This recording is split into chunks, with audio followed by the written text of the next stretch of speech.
Sir ఇప్పుడు మనం మామూలుగా చూసుకుంటే ఇప్పుడు భూసేకరణ సమయంలో భూమి ఏదైతే ప్రభుత్వం కోరినప్పుడు అట్లాంటి సమయంలో మనం కొన్ని అభ్యంతరాలు చెప్పాలనుకుంటాం.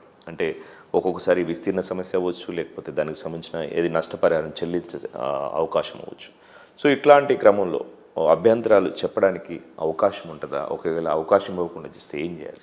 ఇవ్వాలి. ఇప్పుడు 2013 చట్టంలో చాలా భూ యజమానికి అనుకూలమైన నియమాలు ఉన్నాయి. అందులో ఒక కీలక నియమం ఏంటంటే, మీరు భూమి తీసుకునేటప్పుడు నోటీస్ ఇవ్వటం మాత్రమే కాదు, అంటే సమాచారం ఇవ్వటం మాత్రమే కాదు, తప్పకుండా ఆ వ్యక్తి ఏమైనా అభ్యంతరాలు ఉంటే వాటిని మీరు వినాలి, దాని మీద నిర్ణయం తీసుకోవాలి.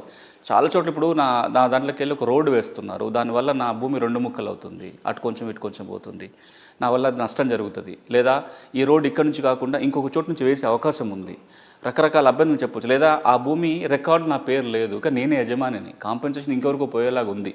ఇట్లా ఏ అంశం మీద ఉన్నా, లేదా నాకు నష్టపరిహారం మీరు తక్కువ కట్టిస్తున్నారు, ఆ భూమిలో నేను ఏదో చెట్లు పెంచుకున్నా, మీరు చెట్లు నాకు విలువ కట్టించినాక అందులో లేదా చెట్లు లెక్క వేయలేదు, ఏదో రకమైన అభ్యంతరం ఉన్నప్పుడు చట్టం ఏమంటుందంటే, భూసేకరణ అధికారి ఎవరైతే ఉంటారో, ఆయన జిల్లా కలెక్టరో, అడిషనల్ కలెక్టరో, ఆర్డీఓని ఎవరైతే వారు భూసేకరణ అధికారి నోటీస్ ఇవ్వాలి, వారి అభ్యంతరాలు వినాలి, మీరు అవకాశం ఇవ్వాలి.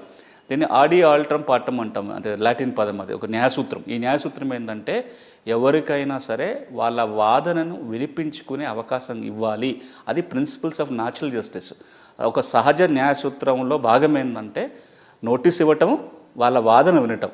భూసేకరణలో కూడా మీరు నోటీస్ ఇవ్వాలి, వాళ్ళు చెప్పే వాదన వినాలి. వినటం అంటే ఊరికి వాడు చెప్పిండు విన్నాడు వెళ్ళిపోయింది కాదు, వారి వాదనల మీద మీరు నిర్ణయం తీసుకోవాలి. ఇప్పుడు ఆయన చెప్పిన దాని మీద ఇది ఎందుకు మీరు ఒప్పుకోవట్లేరు, ఇది ఎందుకు ఒప్పుకుంటున్నారు అనే దాంట్లో కూడా మీరు ఆర్డర్లో రాయాలి.